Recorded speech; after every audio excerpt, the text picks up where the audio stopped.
Oke adik-adik sekalian, salam sehat untuk kita semua. Jadi hari ini kita akan membahas apa itu iman. Namun sebelum itu, mari kita buka pelajaran kita pada hari ini dengan membuat tanda kemenangan Kristus. Dalam nama Bapa dan Putra dan Roh Kudus. Amin.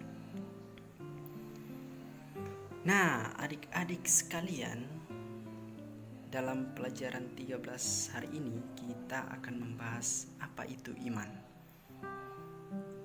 Nah, adik-adik, saya tahu kalau kita semua ini adalah orang yang beriman, orang yang memiliki iman.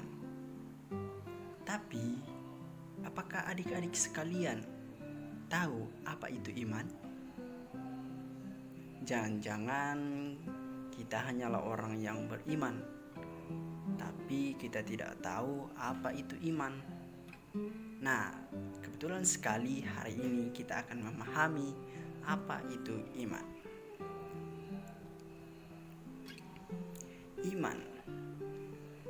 Iman adalah karunia yang diberikan Allah ke dalam hati manusia melalui Roh Kudus.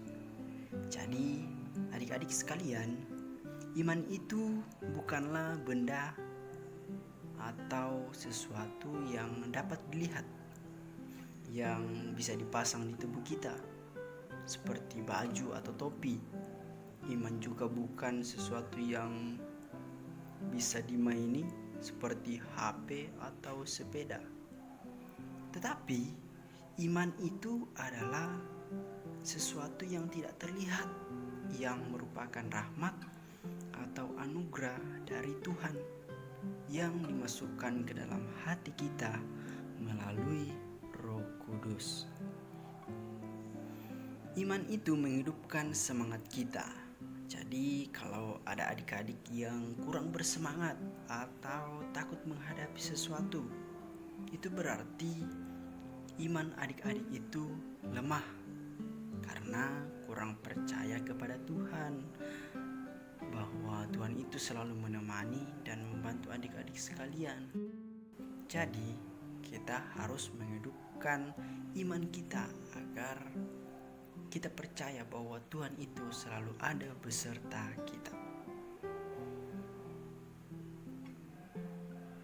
Iman itu memandu kita untuk berpikir, bersikap, dan berbuat seturut kehendak-Nya. Iman juga adalah dasar dari segala sesuatu yang kita harapkan, yang tidak kita lihat. Nah, bagaimana iman dalam tradisi gereja Katolik? Jadi, iman, pengharapan, dan kasih itu merupakan suatu kesatuan yang tidak bisa dipisahkan. Iman selalu menggerakkan hati kita untuk hidup sesuai kehendak Allah, yakni menyatakan kasih kepada sesama. Jadi kalau ada yang tidak melakukan kehendak Tuhan, berarti itu kurang beriman kepada Tuhan karena tidak percaya bahwa apa yang dikatakan Tuhan itu adalah sesuatu yang benar.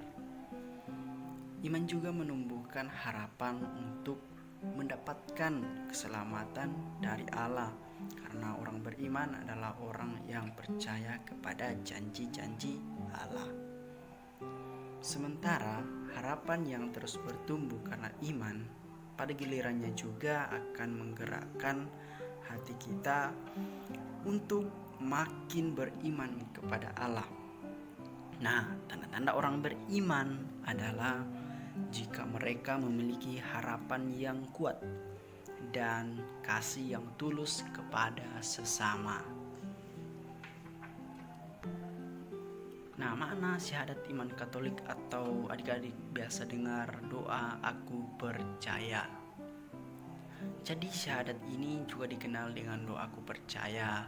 Dalam syahadat, orang beriman atau kita menyatakan kepercayaan kita itu kepada yang pertama Allah Bapa yang Maha Kuasa, yang kedua Yesus Kristus, yang ketiga Roh Kudus, Dan yang keempat, gereja Katolik.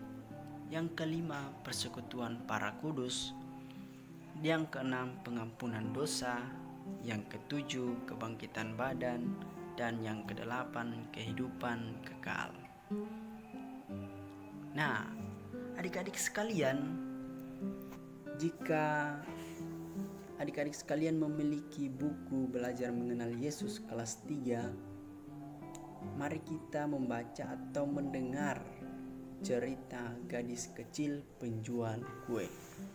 Jadi adik-adik yang memiliki buku bisa dibaca bersama, dan jika ada yang tidak punya, mari dengarkan ceritanya. Jadi ceritanya ada di halaman 179 buku Belajar Mengenal Yesus kelas 3. Silakan disimak ya. Gadis kecil penjual kue. Di depan sebuah toko yang ramai, seorang gadis kecil sedang menjajakan kue.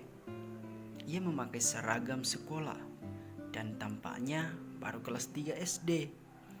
Ayahnya sudah meninggal sehingga ia hanya tinggal bersama ibu dan 2 orang adiknya. Saat ada seorang ibu turun dari mobilnya, ia mendekati dan menawarkan kuenya. Tapi ibu itu berkata, "Tidak, adik, aku tidak butuh kue-kue itu." Lalu ibu itu masuk ke sebuah toko dan berbelanja. Saat ibu itu keluar dari toko dan menuju mobilnya lagi, si gadis kecil kembali menawarkan kue-kuenya. "Murah kok, Bu. Ini buatan ibu saya sendiri, bisa untuk oleh-oleh." Sekali lagi ibu itu menggeleng. Tapi kemudian ia berbalik dan memberikan uang kembalian dari toko sebesar Rp7.300 kepada si gadis kecil. Katanya, "Ini Dik, ibu kasih kamu uang.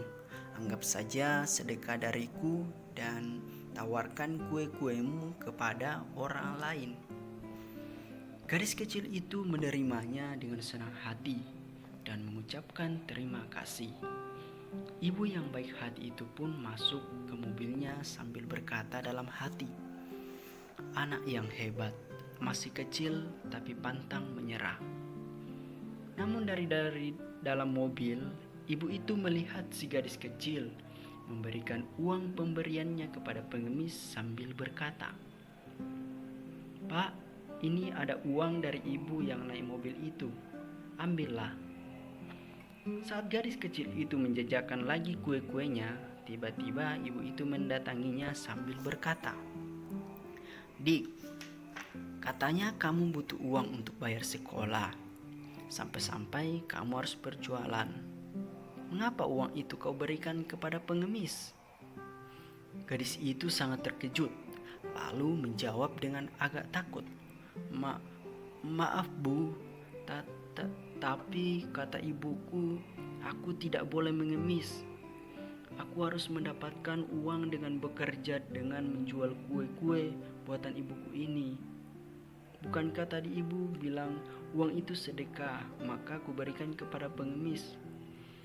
Si ibu sangat kaget mendengar jawaban gadis kecil itu. Memang benar, orang harus bekerja, tidak boleh mengemis.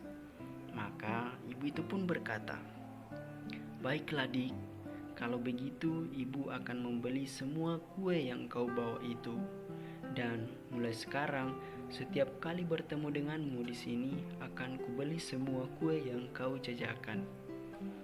Gadis kecil itu pun sangat senang, kemudian mengucapkan terima kasih, lalu bersujud pada Tuhan di depan ibu itu. Nah, ceritanya sudah selesai. Jadi adik-adik sekalian, setelah mendengar atau membaca cerita berjudul Gadis Kecil Penjual Kue, kita bisa belajar seperti apa itu beriman kepada Tuhan. Jadi, kita itu harus bersikap seperti gadis kecil, percaya bahwa apa yang diperintahkan, diajarkan, atau dikatakan oleh Tuhan itu baik dan benar. kita tidak boleh ragu akan kebenaran yang dikatakan oleh Tuhan. Kita harus percaya dan yakin bahwa Tuhan itu penuh kasih dan selalu menyayangi kita. Contohnya saja, hari ini kita masih bernafas, ya kan? Itu karena apa? Itu semua karena Tuhan. Jadi kita harus percaya bahwa Tuhan selalu memberikan yang terbaik kepada kita meskipun kita berada di dalam kesusahan atau penderitaan. Nah, adik-adik sekalian, sampai di sini pelajaran kita, dan semoga iman kita semakin kuat kepada Tuhan, bahwa Tuhan itu selalu berada beserta kita. Terima kasih dan salam sehat untuk kita semua. Mari kita tutup dengan tanda kemenangan Kristus. Dalam nama Bapa dan Putra dan Roh Kudus. Amin.